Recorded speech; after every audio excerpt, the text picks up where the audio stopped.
हजरत सैयद बदियुद्दीन जिंदा शाह मदार का जन्म स्थान। हजरत सैयद बदियुद्दीन कुतुबुल मदार का जन्म शाम के हलब शहर, जिसे अब सीरिया के नाम से जाना जाता है, में हुआ था। हलब शहर सीरिया में प्रसिद्ध और पवित्र है। ऐसा कहा जाता है कि एक समय यहाँ एक पहाड़ी थी जहाँ अब एक किला है। इसी पहाड़ी पर हजरत इब्राहिम, उन पर शांति हो, ने अपनी बकरियों का दूध निकाला था और इस प्रक्रिया को अरबी में हलब कहते हैं, इसलिए इस शहर को हलब नाम दिया गया। सीरिया अरब देशों का पड़ोसी है, जिसे आजकल खाड़ी क्षेत्र के नाम से जाना जाता है। खाड़ी क्षेत्र हिंद महासागर, भूमध्य सागर, लाल सागर और रेगिस्तानों से घिरा हुआ है। सीरिया के समुद्र तटों से लेकर यमन के रेगिस्तानों तक फैले क्षेत्र को हिजाज कहा जाता है। मक्का, ताइफ, यासरफ और मदीना के पवित्र शहर इस क्षेत्र के हिस्से हैं, जो पैगंबर के जीवन से संबंधित हैं।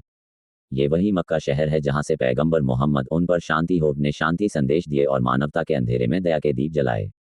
ये वही ताइफ है जहां लोगों ने पैगंबर को पत्थर मारे, लेकिन इसके बजाय उन्होंने प्रार्थना की और उन पर प्रेम की वर्षा की।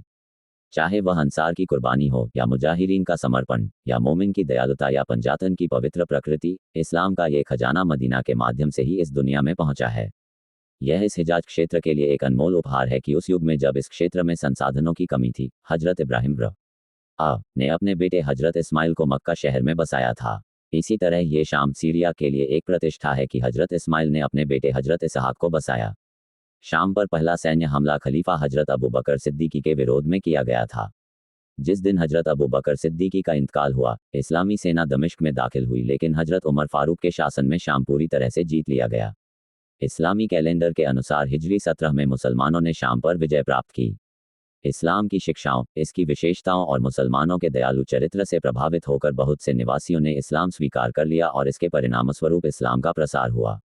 इसलिए ये कहा जा सकता है कि इस्लाम पैगंबर के मौजूदा जीवन में ही इस क्षेत्र में पहुंच गया था।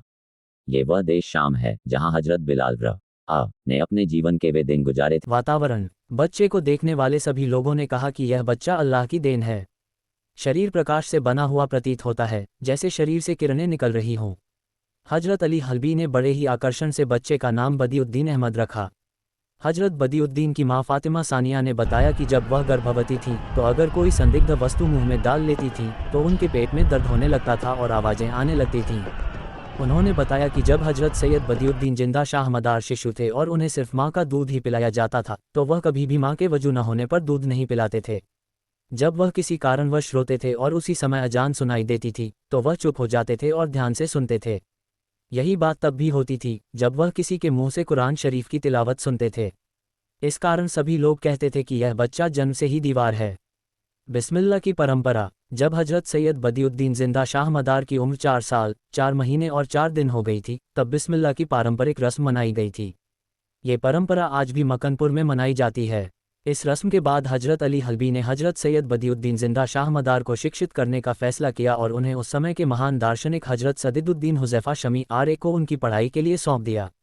हजरत शमी ने हजरत सैयद बदियुद्दीन जिंदा शाह मदार को बिस्मिल्लाहिर्रहमानिर्रहीम शब्द से पढ़ाना शुरू किया। फिर उन्हें अलीफ, यह अरबी का पहला अक्षर है, बोलना सिखाया गया। शिक्षक अपने छात्र से बहुत हैरान थे, क्योंकि वे वर्णमाला का हर मतलब पूछते थे। कब इस्तेमाल किया जाता है, कहाँ इस्तेमाल किया जाता है, कैसे उच्चारित किया जाता है, आदि। एक बार शिक्षक ने खुद कहा कि यह सर्वशक्तिमान अल्लाह की दीवार है। नोट: पुस्तक गुलजार-ए-मदार में लेखक मौलाना सईद महमूद ने लिखा है कि हजरत हुज़ैफा सईद ने स्वयं कहा है कि एक दिन सपने में पैगंबर मोहम्मद सल्लल्लाहु अलैहि वसल्लम उनके पास आए और कहा, उनका बच्चा सर्वशक्तिमान अल्लाह की दीवार है और मेरी ही संतान है। कृपया उसका ख्याल रखें और उस पर ध्यान दें। वैसे भी 14 साल की उम्र में हजरत सैयद बदियुद्दीन जिंदा शाह मदार ने कुरान शरीफ को याद कर लिया था और उसके अस्तित्व मूल्यों को पढ़ लिया था, साथ ही उन्हें अन्य धार्मिक विषयों का ज्ञान भी हो गया था। हजरत सैयद बदियुद्दीन जिंदा शाह मदार को रिमिया, किमिया, हिमिया और सिमिया परंपराओं का भी ज्ञान था। हिमिया एक ऐसी विद्या है जो जादू से तुलना की जाती है। रिमिया वह विद्या है जो व्यक्ति को कुछ ही समय में स्थान बदलने में सक्षम बनाती है। सिमिया वह विद्या है जो मानव शरीर को आत्मा में बदलने में सक्षम बनाती है। और किमिया वह विद्या है जो लोहे को सोने में बदल देती है। मदारिया श्रृंखला के कई शिष्य इस विद्या को जानते थे। उनमें से एक हजरत बाबा दरिया मान है, जिनकी मज़ार बड़ौदा गुजरात में है। ऐसा कहा जाता है कि उनकी आत्मा उनके शरीर से निकल जाती थी और जब भी वह चाहते थे वापस उसी में आ जाती थी। पुस्तक तज़किरतुल अक़रम फ़ी अहवाल खुलफ़ाए अरबो इस्लाम में लिखा है कि हजरत सैयद बदियुद्दीन जिंदा शाह मदार को जन्नत से आई चारों किताबों का ज्ञान था।